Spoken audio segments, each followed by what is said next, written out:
Hallelujah, praise the Lord. मेरे प्रिय, एक बार फिर हम प्रभु का धन्यवाद देंगे कि प्रभु ने मुझे और आपको एक मुबारक दिन दिया कि हम उपस्थिति में यहाँ खड़े हैं, उसकी हमदो सिताइश करने पाएंगे। धन्यवाद देते हैं कि प्रभु ने एक बार फिर हमें अपने समीप आने का मौका दिया, और धन्य वे हैं, जैसा कि कल हमने सुना, कि जो अपने समय को पहचान पाते हैं। धन्यवाद देते हैं कि खुदावन ने आज हमारे पृथ्वी के पिता के जीवन में एक साल और जोड़ा, और प्रभु का वचन कहता है कि साल को जोड़ना और घटाना उसके हाथ में होता है। ये बात सत्य है कि मनुष्य भले ही खुदा को नहीं जानता, परंतु उसकी दया हम निकम्मों पर बनी रहती, और इसी तरीके से उनकी दया आज हमारे पिता के ऊपर बनी है और उनके जीवन में एक साल और जोड़ा है प्रभु ने। अब हम यही दुआ करेंगे कि प्रभु इनको अपने जीवन में अपने आप को जानने का एक मौका दें, अपने आप को पहचानने का एक समय दें, ताकि ये वक्त रहते उन्हें जान पाएँ, समझ पाएँ, क्योंकि वचन कहता है मेरे प्रियो, जानना ही अनंत जीवन है। Praise the Lord.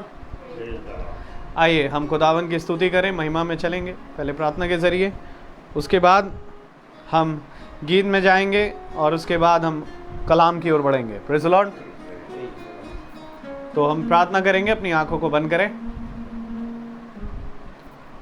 जिंदगी के बानी, महान जीवित अनुग्रहकारी खुदावन यीशु मसीह, बड़े शुक्रगुजारी के साथ एक बार फिर हम आपके चरणों में आते हैं। खुदावन धन्यवाद देते हैं प्यार प्रभु, एक और दिन के लिए जहां आपने हमें जीवित रखा, और जीवितों की धरती पर प्यार प्रभु आज हम पाए जा रहे हैं। खुदावन धन्यवाद देते हैं खुदावन कि आपने हमें अपने नबी को दिया, ताकि हम प्यार प्रभु उन बातों को, उन गहराइयों को समझ पाएँ जो शायद प्यार प्रभु आज कोई नहीं जानता। खुदावन धन्यवाद देते हैं प्यार प्रभु जी कि आज एक बार फिर प्यार प्रभु आपने हमारे जीवनों में मोहरों को खोलते हैं। खुदावन हमारे जीवनों को जो प्यार प्रभु कहीं बंद था, खुदावन प्यार प्रभु आपने उसे प्यार प्रभु आज़ाद किया। जैसा कि मैं सुन रहा था खुदावन कि उस वाचा के संदूक में केवल खुदावन मोहर ही नहीं बंद थी, परंतु हमारा जीवन भी बंद था। खुदा यदि खुदावन आपने उस लहू को ना बहाया होता खुदावन, और प्यार प्रभु उस मोहरों को ना तोड़ा होता खुदावन, तो शायद आज हम अपने छुटकारे को ना जान पाते। प्यार प्रभु धन्यवाद देते हैं प्यार प्रभु जी कि आपने इन मौक़ों को दिया है। खुदा प्यार प्रभु आप हमारे लोगों को समझ दें, बुद्धि दें, कि प्यार प्रभु जो नबी देखता है खुदावन वो हम देखने पाएँ। विनती करते हैं प्यार प्रभु, जबकि आज तूने संसार के पिता में खुदावन एक साल और जोड़ा है, प्यार प्रभु होने दे प्यार प्रभु कि इन्होंने जितना भी समय में खुदावन तुझे जानने में प्यार प्रभु चूक करी है, खुदा इन्हें दया, इन पर क्षमा कर, और होने दे प्यार प्रभु जी कि इन्हें बुद्धि दे खुदावन, समझ दे खुदावन, ताकि ये तुझे जानने पाए। संसार और संसार की बातें खुदावन मिट जाएंगी, परंतु आपका वचन कहता है कि आपका कलाम कभी ना मिटेगा। दुआ करता हूँ खुदावन कि इन्हें सद्बुद्धि दें खुदा, ताकि प्यार प्रभु ये जानने पाएँ प्यार प्रभु कि आने वाला समय क्या है, उद्धार को प्राप्त करें और प्यार प्रभु रैप्चर के सहभागी बनने पाएँ। विनती करता हूँ खुदावन कि मैं यहाँ में से कोई भी जना खुदावन कुछ भी प्यार प्रभु अपने पिता को दे नहीं सकता, परंतु खुदावन ये आपका आत्मा है और ये आपकी दया है खुदावन, जो इन्हें रैप्चर दे सकती है खुदा। और इससे बड़ा प्यार प्रभु मैं उपहार आपसे कुछ नहीं मांग सकता आज के दिन में। खुदावन आपसे दुआ करता हूँ खुदावन कि हमारे लोगों को आप रैप्चर दें, हमारे प्यार प्रभु इस घर पर आपकी दया हो, जो सही रेवलेशन है खुदावन वो आप हमें दें, और जो सही मार्ग है खुदावन उस पर और चलने में जो प्यार प्रभु आप हमारी सहायता करें। खुदा सब बातों में आप बढ़े, हम घटे। प्यार प्रभु जी आगे की सारी कार्यवाही को आपके हाथ में सौंपते हैं, आप ही टेक चार्ज लें, वक्ता के मुंह से आप बोलने वाले बने। सारा आदर मीमा जलाल आपको देते हैं। दुआ विनती आपके बेटे प्रभु यीशु मसीह के नाम में होकर मांगते हैं, दया से सुने और ग्रहण करें, आमीन। Praise the Lord. आइए हम गीत को गाएंगे, आवाज उठाएंगे, हम साज बजाएंगे, है यीशु महान अपना ये गीत सुनाएंगे। आवाज उठाएंगे, हम साज बजाएंगे, यीशु महान अपना ये गीत सुनाएंगे। आवाज उठाएंगे, हम साज बजंता ये रूप तो तेरा ही, इन चांद सितारों में है अक्स तो तेरा है।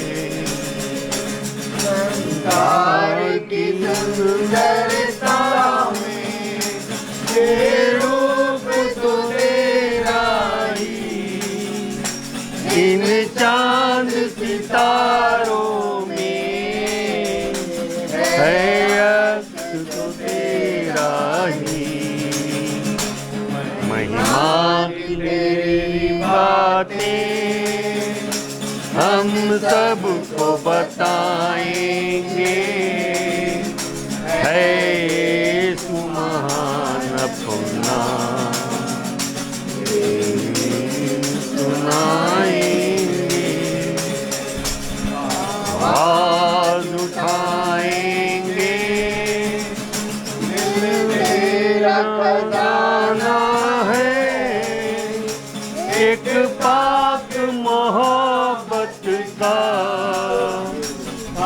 पा न सका कोई, सागर है तू अलवत का। दिल मेरा खजाना है, एक पाक मोहब्बत का पा न सका कोई, सागर है तू अलवत का। तेरी मोहब्बत से दिल अपना सजाएंगे, है यीशु महान अपना सुनाएंगे। आवाज उठाएंगे, ना देख सका हमको तू पाप के सागर में, और बन मनुष्य आया आकाश के सागर में। देख सका हमको तू पाप के सागर में, और बन के मनुष्य आया आकाश के सागर में। का दाता है, दुनिया को बताएंगे, है यीशु महान अपना सुनाएंगे। आवाज उठाएंगे हम। Praise the Lord. Praise the Lord. Hallelujah. आइए, जबकि हम खड़े हैं, हम वचन में चलेंगे।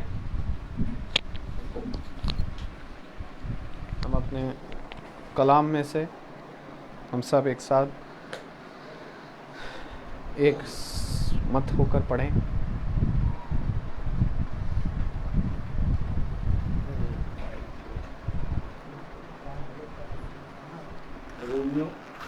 रोमियो की पुस्तक 14 उसका 14वां अध्याय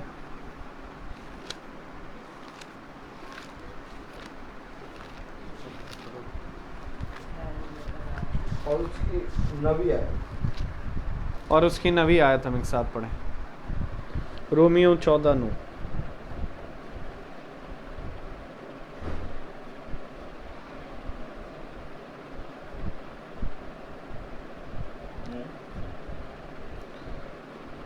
रोमियो 14:9 हम सब साथ में पढ़ेंगे। रोमियो की पुस्तक रोमन्स चैप्टर 14 वर्स 9। रोमियो 14:9 सब एक साथ पढ़ें। क्योंकि मसीह इसलिए मरा और जी भी उठा कि वह मरे हुओं और जीवितों दोनों का प्रभु हो। आमीन। खुदावन का वचन जो कि पवित्र है, इस पवित्र वचन को खुदा हम निकम्मों को समझने और उस पे चलने की सामर्थ प्रदान करे। आमीन। हम सब अपने स्थानों पर बैठ जाएं। हालेलुया। मेरे प्यारे भाई बहनों, एक बार फिर खुदा ने हमें और आपको ये दिन, ये समय दिया। Praise the Lord. हाँ, आप बेटा यहाँ बैठ जाओ। Praise the Lord.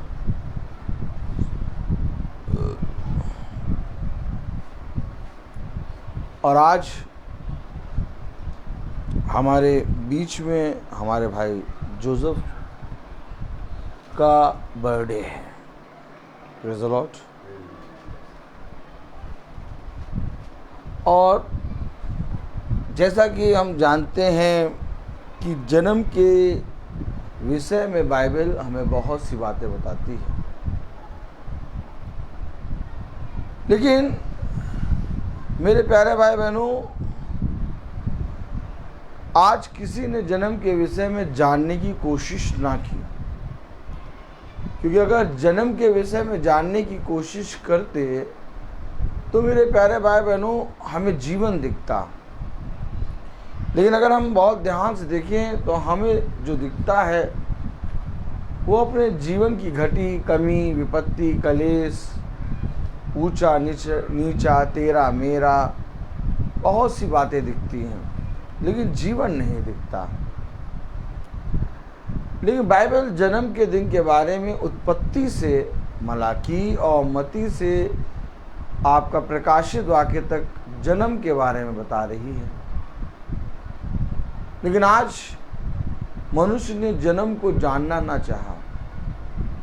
मनुष्य ने कहा हमारा एक बार जन्म हो गया है, अब हम इस दुनिया में आ गए हैं, अब जब तक प्रभु ने हमें ये जीवन दिया है यहाँ इस पृथ्वी पर, जब तक प्रभु ने हमें समय दिया है हम तब तक इस पृथ्वी पर हैं, इसके बाद देखो भाई क्या होगा। लेकिन ऐसा नहीं है, क्योंकि खुदा के वचन में लिखा है, रोमियो की पुस्तक उसका 14 अध्याय और उसकी 9वीं आयत में क्या लिखा है, पढ़ें। क्योंकि मसीह इसीलिए मरा और जी भी उठा। उसका मरना और जी उठना किस लिए था? कह रहा इसीलिए मरा। किस लिए? कह रहा इसलिए मसीह, क्या कह रहा, पढ़े। क्योंकि मसीह इसलिए मरा और जी भी उठा। अब वो किस लिए मरा और किस लिए जी उठा, आज किसी को जानने की कोशिश नहीं की, किसी ने जानने की कोशिश नहीं की। क्यों मरा, क्यों जी उठा, आगे बढ़े।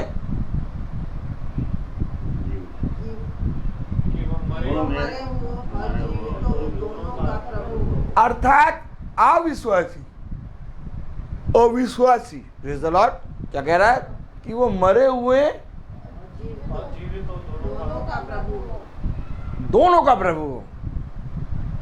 अविश्वासी अविश्वासी, आमीन, मरा हुआ विश्वास और जीवित विश्वास, और दोनों का प्रभु हो। अब एक मरा हुआ विश्वास है और एक जीवित विश्वास है, अर्थात मरे हुए और जीवित दोनों का प्रभु हो। आमीन। लेकिन मेरे प्यारे भाई बहनों, हमें क्या उस जीवन को जिसके बारे में खुदा कहता है कि वो जी उठा, क्यों जी उठा? क्योंकि जैसे वो जी उठा वैसे हम भी जी उठे। आमीन। क्योंकि मेरे प्यारे भाई बहनों, वो मर के जी इसलिए उठा कि उसने हम अपने जीवन से हमें दिखाया कि हम भी मरे हुए हैं और हमें जीना है। लेकिन जन्म के विषय में किसी ने जानने की कोशिश नहीं की। किस लिए मरा, किस लिए जी उठा, ताकि वो मरे और जीविते दोनों का प्रभु हो। एक समय था जब अगर हम देखें तो खुदा ने जिस भी भविष्यवक्ता से बातें की उसका विश्वास मरा हुआ था। लेकिन फिर एक समय आया जब खुदा में उसका विश्वास बढ़ गया। जीवन क्या है, जन्म का दिन क्या है, किसे कहते हैं आप जन्म का दिन किसे कहते हैं आप?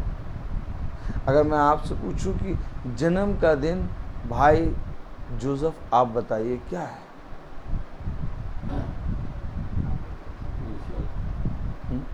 ईश्वर के उसमें मतलब ईश्वर को जानना ही है ना। भाई कह रहे हैं खुदा को जानना जन्म का दिन है। ठीक, सारा तुम बताओ जन्म का दिन क्या है? खुदा में बढ़ना जन्म का दिन है। जन्म को जानना जन्म का दिन है। बहन मर्सी आप बताइए।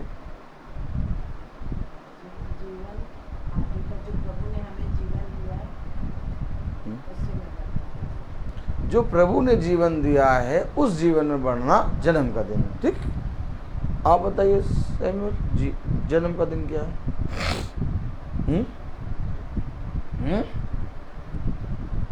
जन्म का दिन क्या है? अगर हम पेड़ को देखें, बहुत ध्यान से पेड़ को देखें तो एक बीज होता है। पहले एक बीज वो भूमि के नीचे होता है, वो किसी को नहीं दिखता, फिर पौधा बनता है, फिर धीरे धीरे बड़ा होता है। लेकिन हम उसमें एक खासियत देखना भूल जाते हैं। जन्म का दिन वो निकालो सैमुअल, यीशु के ठूठ, मेरे ख्याल से 11 अध्याय है ना, है? हाँ,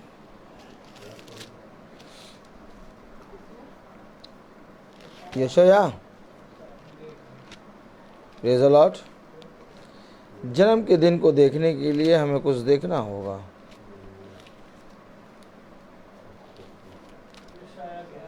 यशाया 11, यशाया 11 देखें अगर हम, क्योंकि आज जन्म के दिन के लिए हमें जानना बहुत ज़रूरी है। हर एक का विचार अलग अलग है। आप किसी से पूछेंगे कोई कुछ कहेगा, किसी से पूछेंगे कोई कुछ कहेगा, लेकिन जन्म का दिन खुदा बाइबल में बताता है। अगर आप यशाया 11 और उसकी पहली आयत पढ़ें, तब यशाया के ठूठ में से एक डाली ये एक ठूठ है, यानी पूरा काटा जा चुका, अब एक डाली उग रही है। जन्म आपको पेड़ के पास खड़े हुए तो पेड़ की जो छोटी छोटी पत्तियां उत्पन्न होती हैं, उसमें जो कली होती है वो जन्म के बारे में बताएगी। आप देखेंगे इतना चौड़ी, इधर देखिए दाखलता है, डालियां इतनी बड़ी बड़ी पेड़ की हैं, पत्ते बड़े बड़े हरे हरे हैं, लेकिन इसके बावजूद भी उन डालियों में छोटे छोटे छोटे छोटे छोटे छोटे छोटे छोटे क्या निकल रहे हैं? बीज, कली, जिससे फिर एक नया जन्म हो रहा है। इस जन्म को किसी ने नहीं पकड़ा। किसी ने सोचा जन्म का मतलब एक बार पैदा हो गए, किसी ने कहा जन्म का मतलब बपतिस्मा ले लिया, किसी ने कहा जन्म का मतलब संस्कार धारण कर लिए। लेकिन जन्म का मतलब बाइबल अगर हम पढ़ें, रोमियो उसका 14वां अध्याय और उसकी 9वीं आयत, क्या लिखा?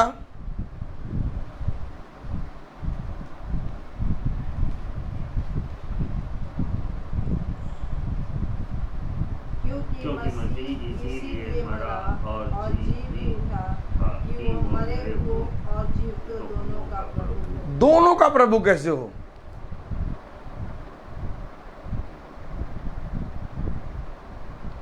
क्योंकि अगर हम कहें कि हम मसीह में जीवित हो गए हैं, तो ऐसा नहीं है, क्योंकि हम मरे भी हैं और जीवित भी हैं। अभी भी पाप हमारे अंदर बना रहता है। आमीन। पाप बना क्यों रहता है? क्योंकि हमारे अंदर एक स्वभाव है और एक मसीह का स्वभाव है, और ये जब मसीह का स्वभाव आता है तब मेरे प्यारे भाई बहनों, हमारा स्वभाव जो इस देह का स्वभाव होता है ये मरता है। लेकिन इस पृथ्वी पर जब तक हम बने हैं, हम मरे और जीवित दोनों हैं। क्यों? क्योंकि हमारे जीवन से कभी कभी खुदा के वो आदर और महिमा मिलती है, और कभी कभी हम खुदा के को अनादर कर देते हैं, हम पाप में फिर गिर जाते हैं। इसलिए खुदा कलाम कहता है कि तुम्हारे अंदर एक नया जन्म प्रति क्षण हर पल होता रहे। अगर हर पल हमारे अंदर एक नया जन्म नहीं होगा, तो मेरे प्यारे भाई बहनों, हमारे अंदर की पुरानी बातें कभी नहीं जाएंगी। अगर आप शरीर को देखें तो शरीर में वही लहू है, लेकिन वही लहू बार बार फिल्टर क्यों हो रहा है? क्यों आखिर वही लहू बार बार छन क्यों रहा है, साफ क्यों हो रहा है? अरे जब लहू साफ हो गया तो उसको साफ हो गया, अब वो गंदा कैसे होगा? वो गंदा हो जा रहा है, फिर साफ हो रहा है, फिर वही गंदा हो जा रहा है, फिर वही साफ हो रहा है। लेकिन लहू हमारे अंदर है, बाहर नहीं निकल रहा, हमारे अंदर ही वो उसका वो कार्य हो रहा है। आमीन है। हमारे अंदर ही लहू क्या हो रहा है? गंदा भी होता है, और हमारे ही अंदर लहू क्या होता है? और लहू यानी प्राण। ठीक इसी तरीके से हमारे मन में भी बुरे विचार आते हैं, और फिर उन बुरे विचारों को खुदा अपने पवित्र लहू से क्या करता है? मार के हमें अपने वचन के प्रति ईमानदार बनाता है। हमारे अंदर नए जन्म लेता क्या? खुदा का आत्मा। आज जन्म के विषय में किसी ने नहीं जाना, लोगों ने बड़ी बड़ी बातें करी, और अगर आज आप स्वभाव देखें तो स्वभाव सबके, कोई तेरा, कोई मेरा, कोई चीरा, कोई फाड़ा। क्यों? क्योंकि जन्म नहीं है। जन्म हर क्षण लेना है। अब जैसे भाई का जन्मदिन है, हम लोग सब बैठे हैं, हम लोग सब वचन को सुन रहे हैं। अब वचन को सुनना, वचन में बने रहना, अपने आप को पवित्र करना है। भाई चाहते तो अपने परिवार का और अपने घर का, अपने बाहर के, अपने पड़ोसियों को बुला के एक बड़ा फंक्शन कर सकते थे, लेकिन भाई आज यहाँ पर खुदा के वचन को सुनने क्यों बैठे? ताकि इनके अंदर एक नई बात उत्पन्न हो। तब यशाया 11 उसकी पहली आयत कह रही, क्या कह रही? तब यशाया के फूट में से एक डाली फूट निकले, और उसकी जड़ में से एक शाखा निकलकर फलवंत होगी। एक शाखा फलवंत हो रही, उसके ठूठ में से एक डाली उत्पन्न हो रही, एक शाखा उत्पन्न हो रही, एक डाली उत्पन्न हो रही। हो क्या रहा? जन्म हो रहा है। वो जो मर गया था उसका जन्म हो रहा है। उसने कहा पृथ्वी पर, बहुत ध्यान सुनिएगा, पृथ्वी पर ऐसी कोई चीज नहीं जो मर के फिर जीवित हो, लेकिन पेड़ एक ऐसी चीज है जिसको काटने पर बरसात की गंध पाते ही सारे वो फिर से जन्म लेता है। हमारे अंदर भी ऐसा स्वभाव होना चाहिए, और वो स्वभाव क्या है? कि प्रभु के वचन को सुनकर हम फिर से जीवित हो जाएं। भला हम कितने ही महीनों से, भला ही कितने ही दिनों से हम वचन से दूर थे, कोई कारण था जो हम वचन नहीं सुन पा रहे थे, कोई कारण था कि हम अपने खुदा को समय नहीं देख पा रहे थे, कोई कारण था कि हम अपने पिता को नहीं देख पा रहे थे। लेकिन जैसे ही पिता ने पुकारा, पुत्र के अंदर एक नया जन्म हो गया। माँ बहुत पीड़ा में पड़ी रहती है, लेकिन जैसे ही वो अपने बच्चे की पहली आवाज़ सुनती है रोने की, माँ के सारे दर्द दूर हो जाते हैं। तो इसको आप जन्म नहीं कहेंगे क्या? जिस तरह से माँ के गर्भ से एक बच्चा जन्म ले रहा है और उसके माँ दर्द में पड़ी हुई है, लेकिन बच्चे के चिल्लाने से, रोने से, चीख से माँ का सारा दर्द गायब हो गया। ये माँ का जन्म हो गया। आमीन। क्यों आखिर ऐसा हो गया? क्योंकि खुदा ने अपने वचन में हमें यह बताया। क्या बताया? आइए पढ़ें रोमियो उसका 14वां अध्याय और उसकी 7वीं आयत पढ़ें। 14:7। क्योंकि हम में से ना तो कोई अपने लिए जीता है और ना कोई अपने लिए मरता। ना अपने लिए जीता, ना अपने लिए मरता। क्यों? क्योंकि अब जो जन्म हुआ वो प्रभु में हुआ है। और अगर हम प्रभु के वचन को सुन रहे हैं और हमारा हृदय प्रभु के प्रति ईमानदार है, तो मेरे प्यारे भाई बहनों, हम अपने लिए नहीं जिएंगे, क्योंकि जन्म प्रभु में हो रहा है। आमीन। प्रभु हमारे लिए मरा क्यों? ताकि हम जन्म पाएं। और हम जो मरे हुए थे, हम प्रभु में नया जन्म क्यों पा गए? ताकि हम बहुतों को खींच लाएं। आमीन। क्या कह रहा? पढ़े जरा 7वीं आयत। ना तो कोई अपने लिए जीता है और ना कोई अपने लिए मरता है। यदि हम जीवित हैं तो प्रभु के लिए जीवित हैं। अरे, क्या आप में से यहाँ पर जितने जने बैठे हैं, क्या कोई ये कह देगा कि मैं प्रभु के लिए जीवित हूँ?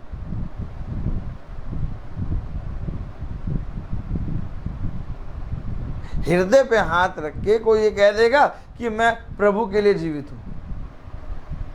ना मैं कह सकता हूँ, ना आप कह सकते हैं। क्यों? क्योंकि हमें मालूम है कहीं ना कहीं हम पाप कर देंगे।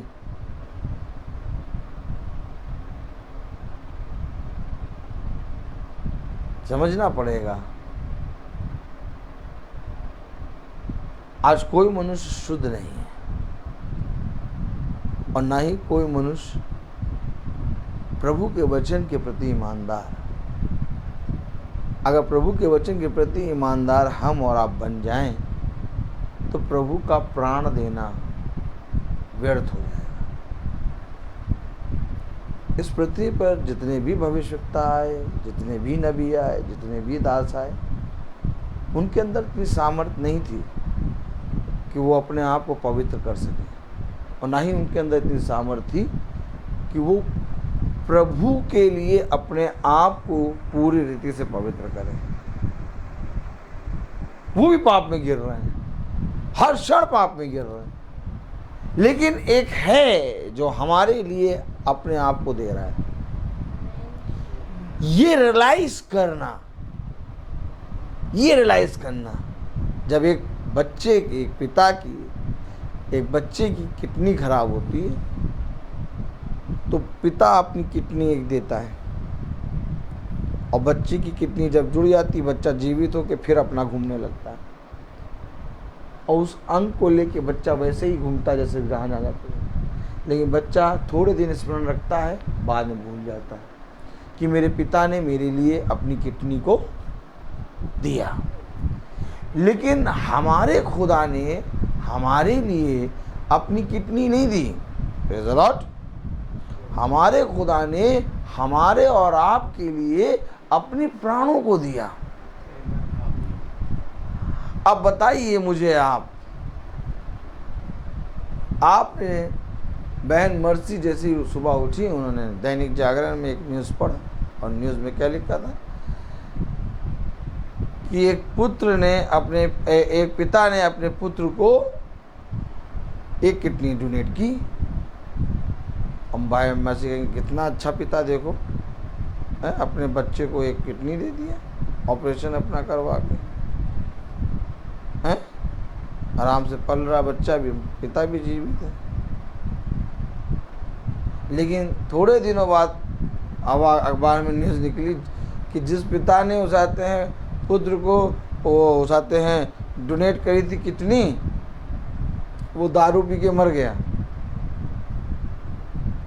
क्या पी के मर गया? तो बहन मर्सी आप क्या कहेंगी, बताइए क्या कहेंगे?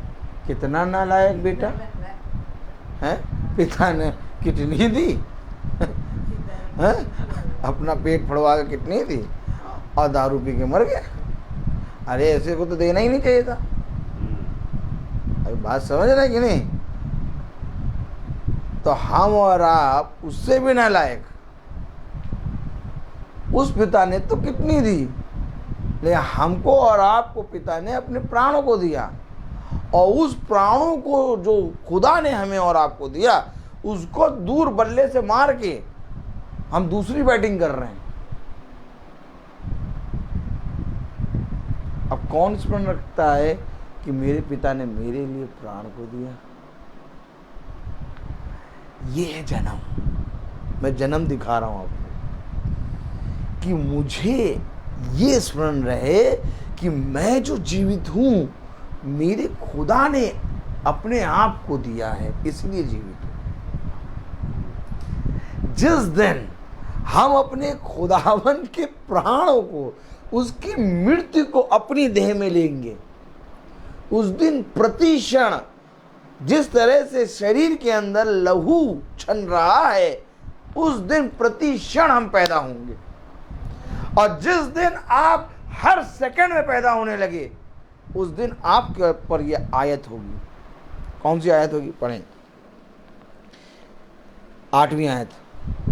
उस दिन आपके ऊपर यह आयत होगी, क्योंकि यदि हम जीवित हैं तो प्रभु के लिए। ये आयत ऐसे पूरी नहीं हो सकती। ये आयत हर क्षण जीवित होने पर होगी, कि हर क्षण मैं जन्म लेता हूं और मरता हूं। तब ये आयत, 8वीं आयत आपके जीवन में लागू होगी। और 8वीं आयत मामूली आयत नहीं है। 8वीं आयत में लिखा है, पढ़े जरा। क्योंकि यदि हम जीवित हैं तो प्रभु के लिए जीवित। आहा, ऐसा कैसे बोल दिया तुमने पौलुस कि यदि मैं जीवित हूं तो प्रभु के लिए जीवित हूं? क्यों पौलुस, तुम्हारे जीवन से कोई पाप नहीं हो रहा क्या?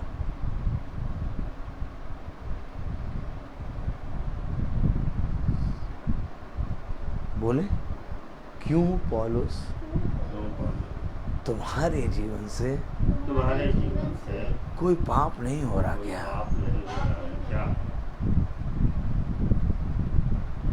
इस पौलुस ने कहा,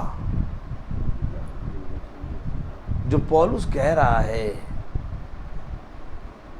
क्योंकि हम जीवित हैं तो प्रभु के लिए जीवित हैं। अगर पौलुस ने खुदा की आत्मा में ये वचन लिखा, तो मैं आपको बताऊं कि जब पौलुस के सामने कैफा खड़ा हुआ, तो पौलुस कह रहा है, कैफा मेरी दृष्टि में दोषी ठहरा।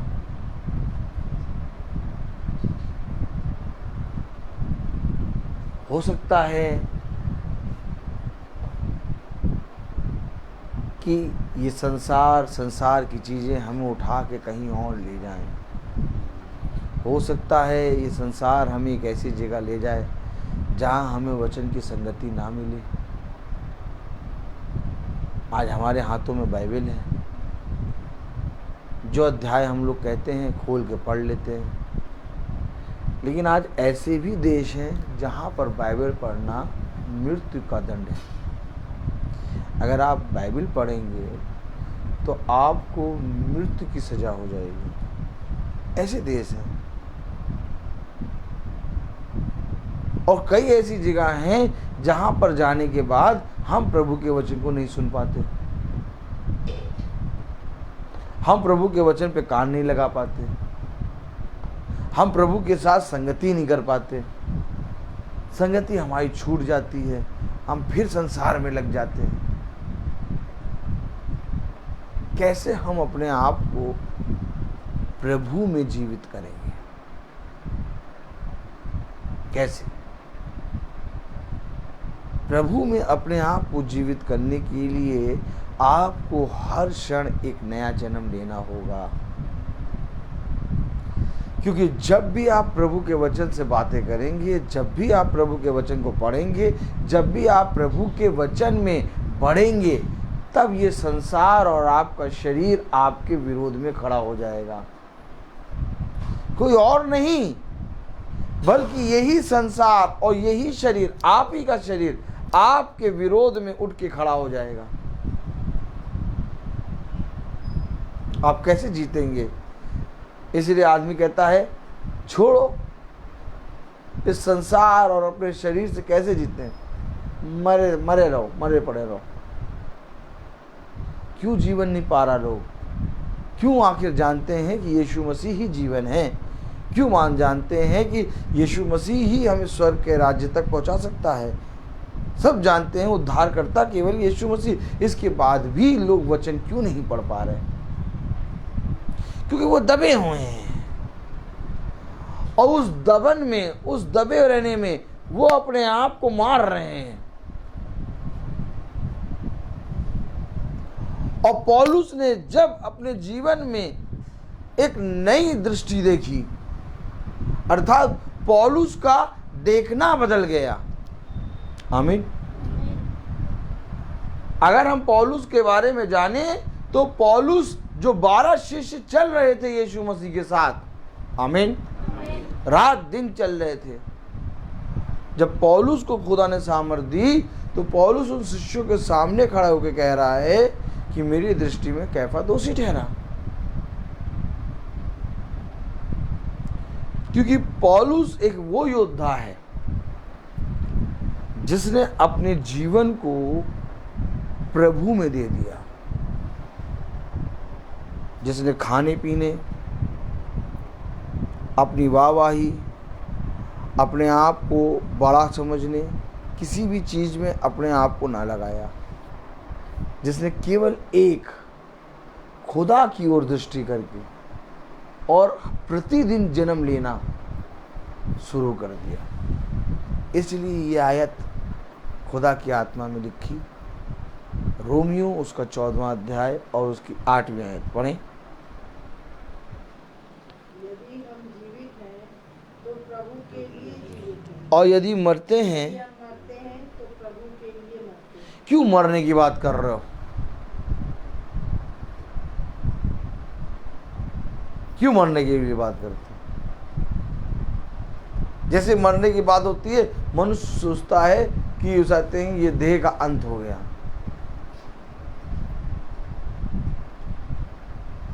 मरना यानी कि इस संसार और अपने शरीर की अभिलाषाओं को मारना।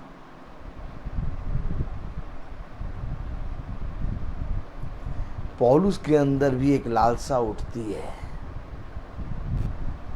पौलुस के अंदर भी संसार का एक घमंड उठता है। इसलिए पौलुस ने कहा मुझे एक कांटा चुभा दे कि कहीं मैं भूल ना जाऊं। आमीन। इसलिए पौलुस ने कहा घमंड करो तो इस बात पे कि तुम खुदा को जानते हो। क्योंकि पौलुस के अंदर भी घमंड आ रहा था, और पौलुस ने पतरस और उसकी पत्नी के विषय में लिखा। आमीन। कि पतरस और पतरस के लिए अपनी पत्नी के साथ, अपने घर के साथ रहना ही उसके लिए ये था। लेकिन मेरे लिए खुदा ने अकेला रहना नियुक्त किया है। बहुत सी बातें पौलुस के हृदय में चल रही थी, आमीन। लेकिन उन बातों को जब पौलुस अपनी देह और अपनी आत्मा में खुदा की सामर्थ के द्वारा मारता था तो कह रहा मरना। अब हम पूछें आपसे कि कब आप अपनी देह और अपने संसार की चीज़ों को मारते हैं? पढ़े जरा क्या लिखा है। यदि हम जीवित हैं तो प्रभु के लिए जीवित हैं, और यदि मरते हैं तो प्रभु के लिए मरते कब मरते हैं? हैं। अतः नहीं, कब मरते हैं?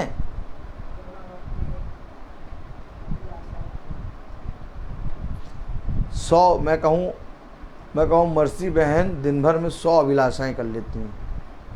अब 100 में से कितनी अभिलाषाएं मारती हैं? ये है युद्ध। युद्ध ये है, जिस तरह से हर क्षण एक नई बात, एक नई बुराई उत्पन्न होती है, वैसे ही हर क्षण एक नई अच्छाई उत्पन्न होती है। जिस तरह से वो पौलुस कहता है कि जिस बात के विषय में, जिस अच्छी बात के विषय में मैंने सोचा वो तो मैंने नहीं किया, लेकिन जिसके विषय में मैंने सोचा ही नहीं, अर्थात बुराई, वो मैंने कर दी। तो जन्म कौन ले रहा है? अगर एक सेकंड में, अगर एक पल में हमारे अंदर अच्छाई जन्म नहीं ले रही तो तुरंत पाप जन्म ले लेगा। या तो जन्म पाप लेगा या तो जन्म अच्छाई लेगी, लेकिन जन्म होना जरूरी है। उसे कहा अगर तुम मेरे वचन में बने रहते हो तो ठीक है, लेकिन अगर तुम मेरे वचन में नहीं बने रहते तो ऑलरेडी तुम पाप के भागीदारी हो। आमीन है? समझे वचन को? प्रभु प्रभु प्रभु वो आपके नाम से दुष्ट आत्माएं निकाल रहे हैं, क्या हम उन्हें जाके रोके? प्रभु ने क्या कहा? बताइए क्या कहा? सैमुअल बताओ क्या कहा प्रभु ने? प्रभु प्रभु वो आपके नाम से दुष्ट आत्माएं निकाल रहे, क्या हम उन्हें जाके रोके, मना करें? प्रभु ने क्या कहा? उन्हें मना, और क्या कहा?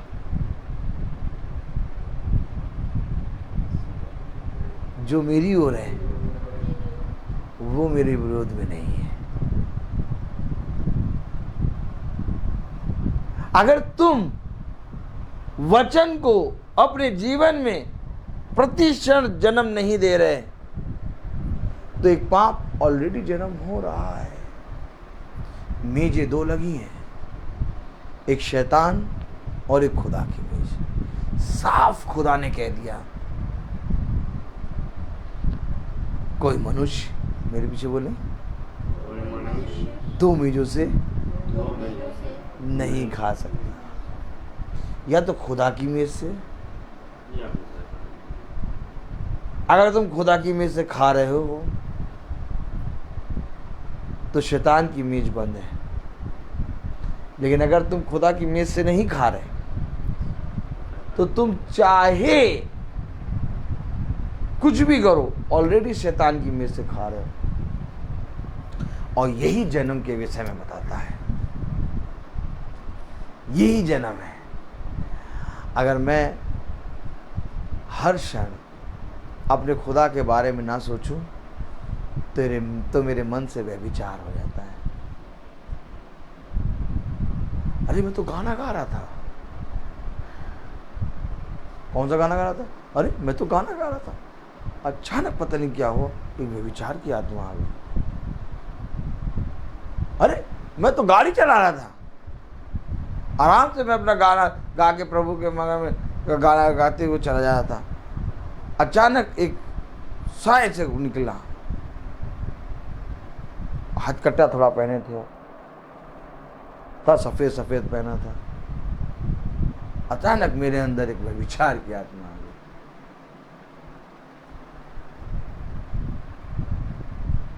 कैसे आ गई?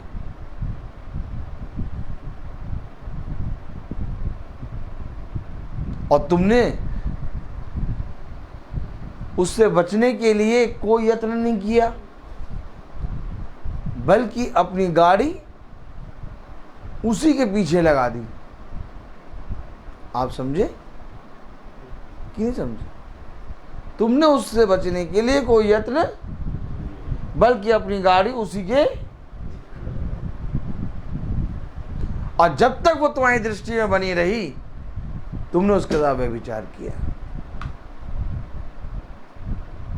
एक समय था, अभी मैं 4 दिन पहले की बात बता रहा हूँ, मैं नॉर्मली आराम से गाड़ी चला रहा था, आराम से गाड़ी चलाते हुए, अपने प्लेटिना बहुत बढ़िया चलती, आराम से चलाता आ रहा था,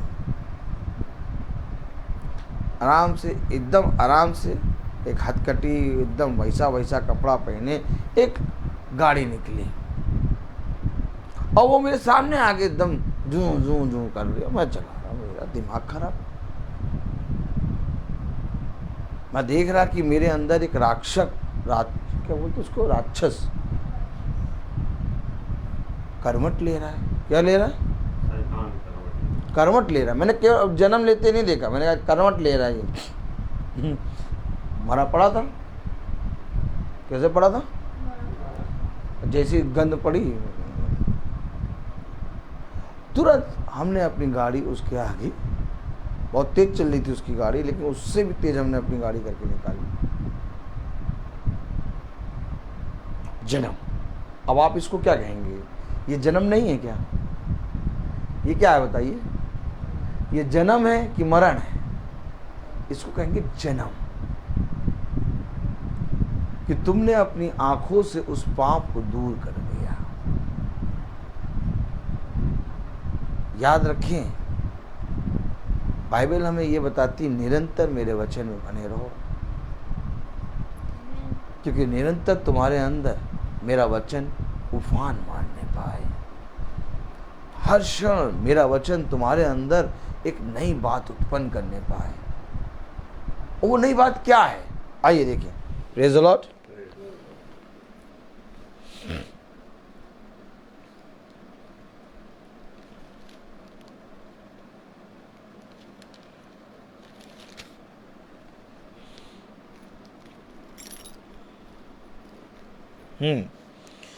रोमियोस का 14वां अध्याय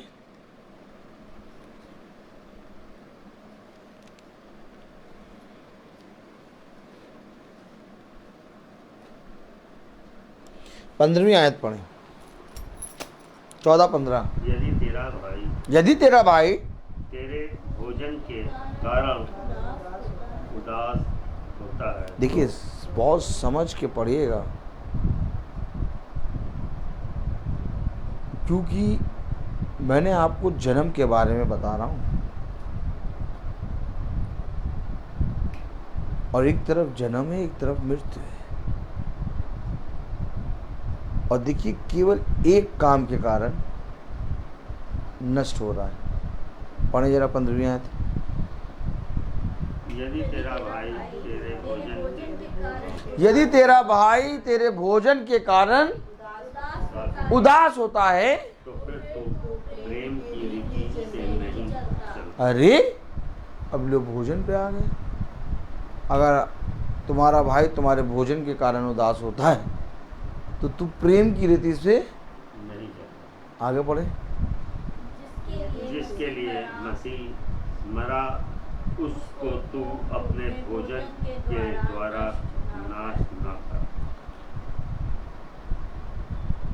देखा कितना छोटा छोटा जन्म है। जन्म देखा आपने? केवल किसके कारण नाश हो रहा है? भोजन के द्वारा। और अगर हम अपने भाई के हिसाब का भोजन खा लें तो वो नाश ना होगा। कैसे आप इस वचन में बने रहेंगे? इसलिए वचन ये बताता है, कोई मनुष्य व्यवस्था के द्वारा धर्मी ठहर नहीं सकता।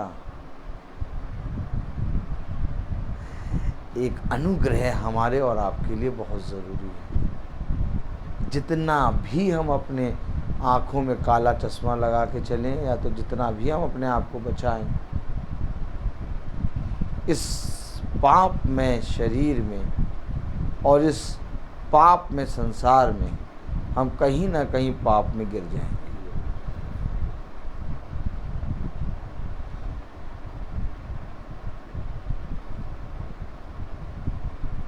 आज जन्म के बाद जैसे ही करो तो वैसे ही डेट ऑफ बर्थ याद आती है और लोग पूछते कितने साल के हो गए आप। तो मैं आपसे कहूँ कि जो हर सेकंड में कई बार जन्म ले रहा है वो कितने साल का होगा।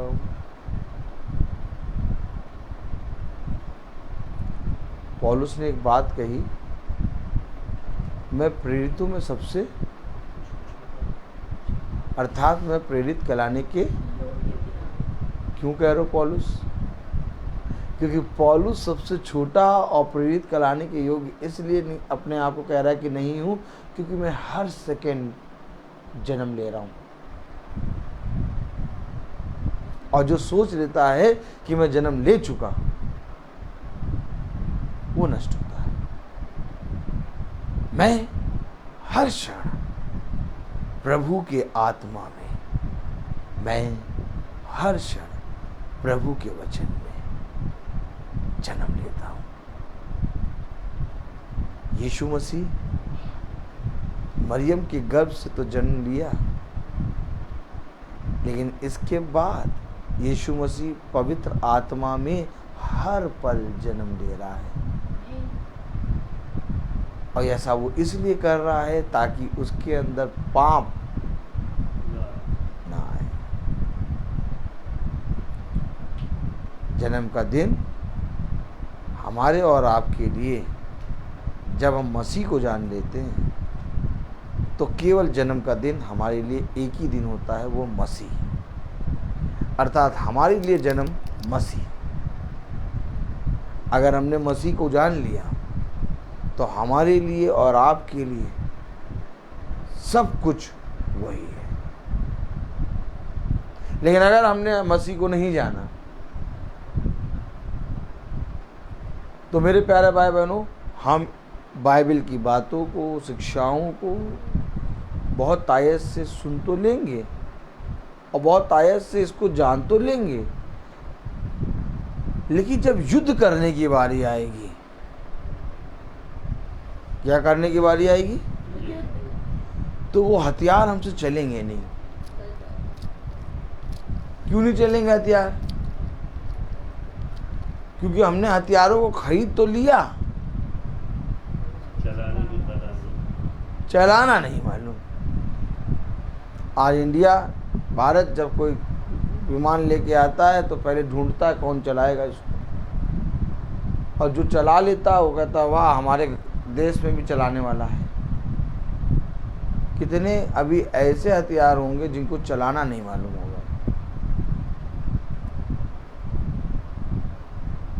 इसको चलाने की एक कला है, और वो कला है पवित्र आत्मा, जो तुम्हारे अंदर से ठीक समय पर वही हथियार निकालेगा जिस हथियार को इस्तेमाल करना है। हमेशा याद रखना। और ये कला, ये सामर्थ तुम्हें वचन में बने रहने और प्रतिदिन चलने से मिलेगी। अभी आप जाइए, जाके देखिए, लोगों ने तमाम किस्म की बुक्स पढ़ रखी है। कौन सी बुक्स पढ़ रखी है? तमाम किस्म। हाँ, लेकिन उनसे कहो कि खुदा में एक स्टेप लो,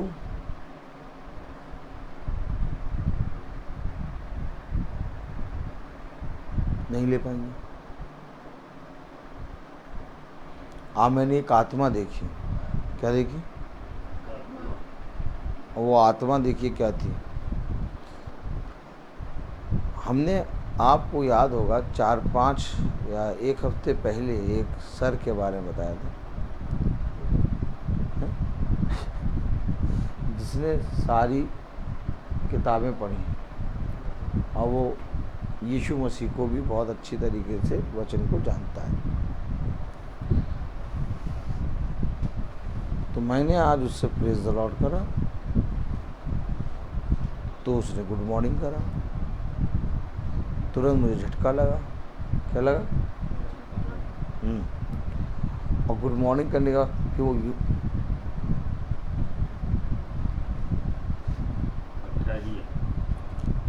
मतलब praise the Lord, good morning.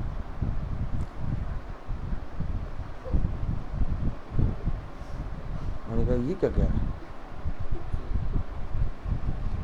देखिए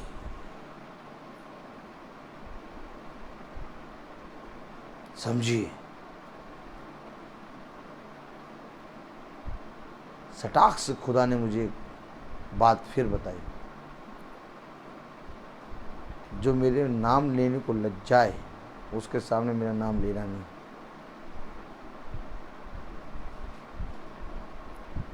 बाद में जब छुट्टी के समय मिला, हमने कहा गुड आफ्टरनून सर, तुम लायक नहीं हो। हमेशा याद रखना ये युद्ध है, और हथियार चलाने की कला खुदा का आत्मा हमें सिखाता है।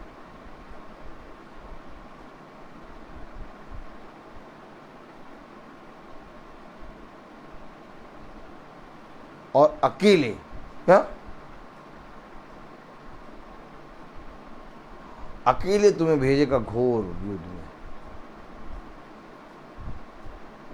हमारे यहाँ एक ए ब्लॉक बिल्डिंग है, एक बी ब्लॉक बिल्डिंग, एक सी ब्लॉक। ए ब्लॉक वाले अपनी चाल चलते हैं, बी ब्लॉक वाले अपनी, और सी ब्लॉक वाले,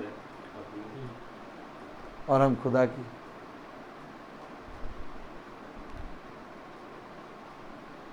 तो सी और ए और बी ये तीनों हमारे विरुद्ध,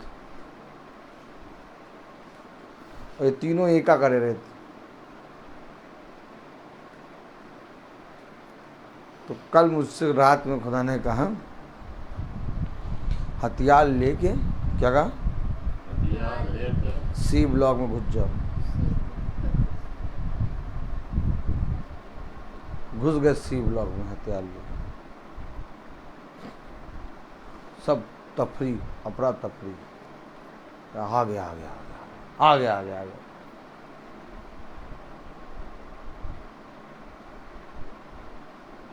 हमेशा याद रखिए, अगर तुम संसार के कामों में ही योद्धा नहीं हो, तो तुम आत्मिक कामों का भी योद्धा बन नहीं सकते। संसार के कामों में फाड़ना पड़ेगा सब, एक तलवार चलेगी और सबके मुंह को फाड़ेगी। दाऊद सबसे पहले अपनी भेड़ों को शेरों के और भालुओं के मुंह से, उसके पंजे से बचाता था। आमीन है। तब दाऊद को खुदा ने इज़राइल को बचाने के लिए चुना। एक एक चीज़ मुझे स्मरण रहती है, और मुझे साफ पता चल जाता है कि ये मेरे विरोध में कौन सी युक्तियां कर रहे हैं। 15 दिन पहले, कितने दिन पहले? 15 दिन। प्रोग्राम की तैयारी उन लोगों ने शुरू कर दी। कितने दिन पहले? 15 दिन पहले सी ब्लॉक वालों ने प्रोग्राम की तैयारी, बच्चों को रोक रोक के सब शुरू कर दी, और सब प्रोग्राम का इनको मालूम और हमें नहीं बताया। और 2 दिन बाद प्रोग्राम होने वाला है। कितने दिन बाद? हमें नहीं बताया, तब भी नहीं, और अपना सारा तैयारी सुन ली। कल अचानक मैं चल रहा था वाइफ के साथ, खुदा मेरे माइंड में दे रहा, पता नहीं क्यों मुझे बार बार सी ब्लॉक दिखा रहा। देखो खुदा का काम, मुझे सी ब्लॉक दिखा रहा बार बार। मैं प्रार्थना करते चल रहा लोगों के लिए, मुझे सी ब्लॉक दिखा। अच्छा मेरा माथा ठंका, मैंने कहा लग रहा है सी ब्लॉक में कुछ हो रहा है। आज सुबह सुबह सबसे पहले सी ब्लॉक धावा मार दिया और तैयारी शुरू। 2 दिन पहले पता चला सब तैयारी हो गई, समझे। उसने कहा मैं तेरे सारे कामों को आशीषित करूंगा। आप हमेशा याद रखिए, बाइबल में जब आप पढ़ते हैं तो देखते हैं कि वो पौलुस को मारने के लिए खड़े हो गए। तब पौलुस के साथियों ने उसको एक टोकरे में करके छज्जे से नीचे फेंक डाला और वो उस नगर को छोड़ के रातों रात बाहर चला गया। क्यों आखिर ये बातें बता रहा? सारी बातें आत्मिक बताए, क्यों बता रहा ये सारी बातें? पतरस के साथ क्या घट रहा है, पौलुस के साथ क्या घट रहा है, उनके शरीर के कामों को वो क्यों बता रहा है? आज आप वचन जब पढ़ते हैं, आप वचन जब बोलते हैं, आप वचन जब आत्मिक रीति से बोलते हैं तो बहुत से भाई बहन हमारे शारीरिक रीति से पीड़ा में बैठे होते हैं। जब आप अपने शरीर पर, अपने इस संसार के कामों में जो हमारे साथ घट रहा है, जब आप उसकी गवाही देते हैं तब उनका बल बढ़ता है। इन सारी बातों को आप क्या कहेंगे? एक नया जन्म, हर क्षण एक जन्म। मुझे तो मालूम ही नहीं था, क्योंकि मैं तमाम किस्म के प्रोग्रामों में लगा रहता हूँ। एक प्रोग्राम थोड़ी ना होता है, 10 प्रोग्राम हो रहे हैं स्कूल में एक ही साथ। अब मैं 8 में लगा हूँ, 2 पता नहीं कहाँ हो रहा हूँ। और सब के सब ये कोशिश करते हैं कि इनको सुबह सुबह बताओ ताकि ये तैयारी ना करा पाए, तब देखे क्या करेंगे। सी ब्लॉक उसी के अंदर कहे इनको ऐसा बताओ ये तैयारी ना, क्योंकि इनके सारे प्रोग्राम टॉप जाते हैं। सारे प्रोग्राम इनके कैसे टॉप चले जाते हैं भैया, पता नहीं कैसे कर लेते।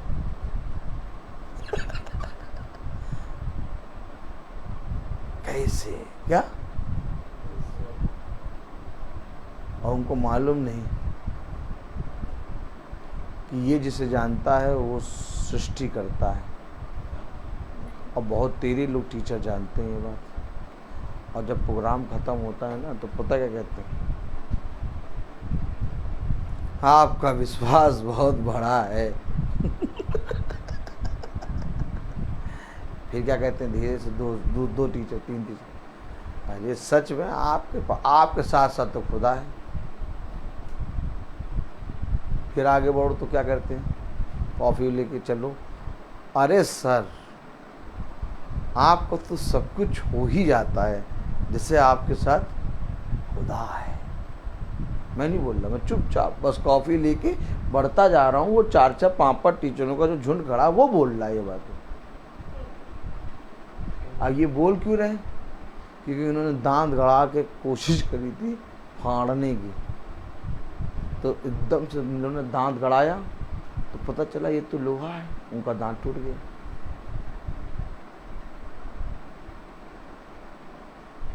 आप हमेशा याद रखिए, आप जन्म किसे कहते हैं? जन्म के लिए मरना पड़ेगा, और जो मर के जन्म लेता है वो जीवित रहता है। आज जन्म के दिन को लोगों ने पार्टी और शाटी को जन्म का दिन बना दिया है।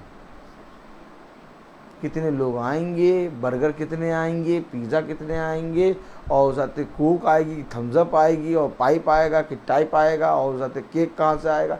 ये जन्म का दिन है आज। इसलिए वो संसार और आत्मिक रीति से, दोनों रीति से मरे हैं।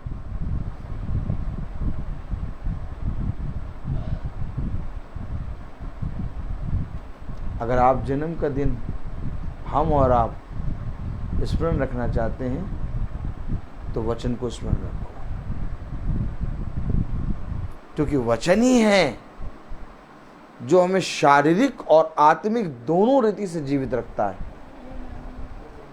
इस समय हमारी शरीर की आंखें भी हैं और आत्मा की भी आंखें हैं, इसलिए हम तेज दौड़ रहे हैं और वो पकड़ नहीं पा रहे हैं, और वो बेचारे आत्मिक रीति से अंधे हैं और शारीरिक रीति से अपाहिज हैं। Oh my God. अब आप सोचिए, जो शारीरिक और आत्मिक दोनों रीति से चंगा है, क्या उसके सामने संसार का मनुष्य टिक पाएगा? चाहे जितनी कहीं से आ जाओ। और ये बात दाऊद जानता है कि मैं तो शारीरिक और आत्मिक दोनों रीति से चंगा हूं। ये परिस्थिति क्या करेगा? ये तो आत्मिक रीति से मरा, पहली बात, और रही शारीरिक रीति से मैं इसको देख रहा हूं कि अभी ये गिर जाएगा।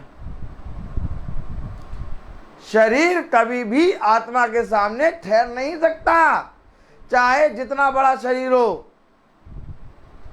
टाइटैनिक के बराबर भी अगर कोई मनुष्य आ जाए तो भी आत्मिक मनुष्य के सामने ठहर नहीं सकता, क्योंकि वो घास और फूस है। हमेशा याद रखो। तब मैं अपने स्कूल में टीचरों से चिल्ला के कहता हूँ, इस 100 और 120 टीचर है ना, छू नहीं पाएंगे मुझे। ऐसे ललकार के कहता हूँ। ये समझ नहीं रहे किससे युद्ध लड़ रहे। ये 120 हैं, मैं खुदा में अकेला हूँ, फाड़ दूंगा। ऐसे बोलता हूँ स्कूल में। तब सिस्टर पागल होती, कहती ये क्या कहा, ये तो है, ये तो फाड़ने वाला है। हमेशा याद रखना, डरना नहीं, खड़े हो के मनुष्य के सामने बोल देना कि हाँ मेरा खुदा जीवित है। बताओ बताओ क्या चाहिए, बताओ किस चीज के बारे में सबूत चाहिए।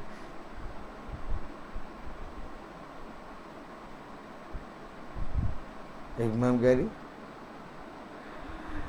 अच्छा इसीलिए आपने काट दिया ना, नाम राम आ रहा था ना। हाँ हाँ, अब आप बताइए, जो समझ लीजिए, काट दिया और बताइए क्या करेंगे। कह रहे इसका तो पागल बना यहीं पे शुरू हो गया। अरे नहीं सर, सब बढ़िया सर। कैसे आप युद्ध लड़ते हैं? कैसे? एक जन्म को लेना ही होगा। और आपको मालूम नहीं शायद, ये संसार दांत फाड़े खड़ा है कि जो जन्म ले रहा है ना, उसको हम खा जाए। आखिर मैं आपसे पूछूं सैमुअल, कि संसार का शैतान दांत फाड़े किसके लिए खड़ा है? कि जो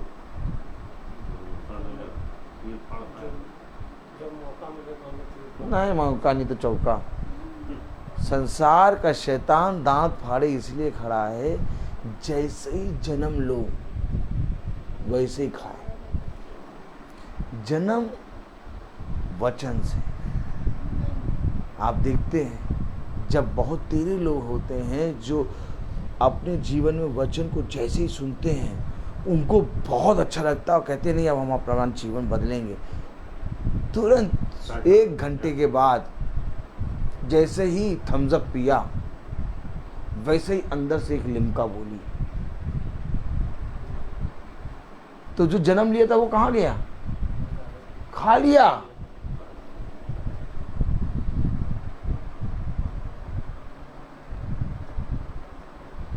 खा लिया। मैं बोलता बहुत हूँ, हर चीज का एक समय होता है। चलिए आइए हम प्रार्थना में चलेंगे और मेरा निवेदन है भाई सैमुअल से कि वो प्रार्थना में अगुवाई करे। Praise the Lord. सैमुअल आ गया। God bless you. God bless you. कल की मीटिंग की मीटिंग नेल्सन भाई को। Praise the Lord. Tension meeting की सूचना है, आप सब सुन लें। कल की मीटिंग भाई नेल्सन के यहाँ होगी शाम के 5 बजे। आइए हम प्रार्थना में चलें। सर्वशक्तिमान खुदावन, बड़ी शुक्रगुजारी के साथ हम आपके चरणों में आते हैं प्यार प्रभु। ये सच बात है प्यार प्रभु, जब तक हम एक नई रीति से जन्म ना लें प्यार प्रभु, आपका वचन कहता है कि हम स्वर्ग के राज में प्रवेश भी ना करने पाएंगे। जिस तरीके से आपने निकोदेमुस को समझाया प्यार प्रभु, ज़रूरी है कि आज हर एक मनुष्य प्यार प्रभु आत्मा और प्यार प्रभु जल और लहू से बपतिस्मा ले। प्यार प्रभु जी, मैं विनती करता हूँ कि प्यार प्रभु हम इस वचन में प्रतिदिन जन्म लेने वाले बने, क्योंकि प्यार प्रभु पौलुस भी प्यार प्रभु प्रतिदिन मरता और प्यार प्रभु प्रतिदिन आप में जीवित होता है खुदा। मैं विनती करता हूँ प्यार प्रभु कि हम भी प्यार प्रभु इसी रीति से प्रतिदिन खुदावन संसार के लिए मरे और प्यार प्रभु आपके लिए जीवित होने पाएँ प्यार प्रभु, आपको जानने पाएँ खुदावन, समझने पाएँ प्यार प्रभु, एक करेक्ट हेडशिप में रहने वाले बने प्यार प्रभु जी। मैं विनती करता हूँ प्यार प्रभु हम बॉडी ऑफ क्राइस्ट में ऐसे ही शामिल रहें और आपके वचन में प्यार प्रभु तत्पर रहने पाएँ खुदावन। मैं दुआ करता हूँ खुदावन के हमारे याद प्यार प्रभु भाई को बड़ी आशीषों से भरें खुदावन, इनको भी और समझ और बुद्धि दें खुदावन, ताकि ये प्यार प्रभु जानने पाएँ खुदावन कि आपका वचन और बहुतायत से इन्हें क्या बताता है खुदा। प्यार प्रभु जी होने दे कि प्यार प्रभु भाई भी प्यार प्रभु और आपके वचन में बढ़ने वाला बने, जानने वाला बने, और प्यार प्रभु होने दे कि करेक्ट हेडशिप में प्यार प्रभु सदा सर्वदा रहने वाला बने। प्यार प्रभु जो बातें प्यार प्रभु आज आपने हमारे इस युग के लिए दी, उन बातों को भी खुदावन हम बोएं ताकि उसी को हम काटने पाएँ खुदावन। दुआ करता हूँ खुदावन कि आज जबकि प्यार प्रभु एक जन्म के अवसर पर प्यार प्रभु तूने हमें इस मैसेज को सुनाया है खुदा, धन्यवाद देते हैं खुदावन कि इन बातों का प्रकाशन प्यार प्रभु हम समझें और प्यार प्रभु इसे सुनकर भुलाने वाले ना बने। बड़ी आशीष दें खुदावन हमारे पिता को, और प्यार प्रभु ने समझ और बुद्धि में आप ही खोलें प्यार प्रभु, ताकि आपका वचन इनके जीवन में घर करने पाए खुदा। मैं दुआ करता हूँ प्यार प्रभु हमारे घराने पर आपकी दया दृष्टि बनी रहे प्यार प्रभु, हम वो बोले वो कहें जो प्यार प्रभु जी आपके वचन हमें जिस सिद्धांतों को सिखाता है हम उसके ज़रिए प्यार प्रभु अपने जीवन को बदलने पाएँ, और प्यार प्रभु किसी मनुष्य को देखकर नहीं परंतु आपके आत्मा को देखकर चलने पाएँ खुदा। विनती करते हैं जितने भाई बहन फेसबुक के माध्यम से सुनते हैं उन पर भी आपकी दया आपकी आशीष हो मेरे खुदा। उन्हें दे प्यार प्रभु कि हम इस स्किम मिल्क से आगे बढ़ने पाएँ खुदावन, और प्यार प्रभु मांस और रोटी को और बहुतायत से खाने पाएँ प्यार प्रभु जी। दुआ करता हूँ प्यार प्रभु भाई के घराने को बड़ी आशीष दें, समझ और बुद्धि देने वाले आप ही हैं खुदावन। घर आने को प्यार प्रभु आप समझ और बुद्धि दें कि वो समझने पाएँ प्यार प्रभु कि आपकी मर्ज़ी खुदावन आज के प्यार प्रभु आज हमारे लिए क्या है खुदावन। प्यार प्रभु जी होने दे कि हम इन रीति इन रिवाजों से इन संसारों से निकलने पाएँ। वचन कहता है प्यार प्रभु हे मेरे लोगों वहाँ से निकल आओ ताकि तुम उसके पाप के भागीदारी ना बनो। हाँ प्यार प्रभु आज उस बड़े बेबीलोन ने खुदावन हम सबको अपाहिज बना दिया खुदा, परंतु धन्यवाद देते हैं खुदावन कि तूने हमें इस युग में एक संपूर्ण वचन भेजा है उस 7वें के ज़रिए खुदावन, जिसे जानना खुदावन हर एक के लिए ज़रूरी है प्यार प्रभु। तौफीक दें खुदावन कि प्यार प्रभु वो बातें भी रखी जाए। मैं विनती करता हूँ प्यार प्रभु जी कि हम एक संपूर्ण वचन बनने पाएँ और प्यार प्रभु आरंभिक बातों से आगे बढ़ें और सिद्धता को प्राप्त करने पाएँ। प्यार प्रभु जी जब भाई लोग यहाँ से विदा लें तो मार्ग में रक्षा रखवाली करें, पीछे इस घर की रक्षा रखवाली करें, सब बातों में आप बढ़े हम घटे। दुआ विनती आपके बेटे प्रभु यीशु मसीह के नाम में उनके मांगते हैं, दया से सुने और ग्रहण करें, आमीन। हमारे पिता जो आसमान में है, आपका नाम पाक माना जाए, आपकी बादशाही आए, आपकी मर्जी जैसी आसमान में पूरी होती है वैसे ज़मीन पर भी पूरी हो। रोज की रोटी आज हमें बख्श दे, जिस प्रकार से हम अपने कसूरवारों को माफ़ करते हैं आप भी हमारे कसूरों को माफ़ करें, हमें आज़माइश में न पड़ने दें पर बुराई से बचाएं, बादशाही को तो जलाल में हमेशा। अब हमारे खुदावन यीशु मसीह का फजल, खुदा बाप की मोहब्बत, पाक रूह की रिफाकत और शराकत हमें से हर एक विश्वासी जन के साथ अब से लेकर अनंत काल तक होती रहे, आमीन। धन्यवाद सारी आशीषों के सोते धन्यवाद।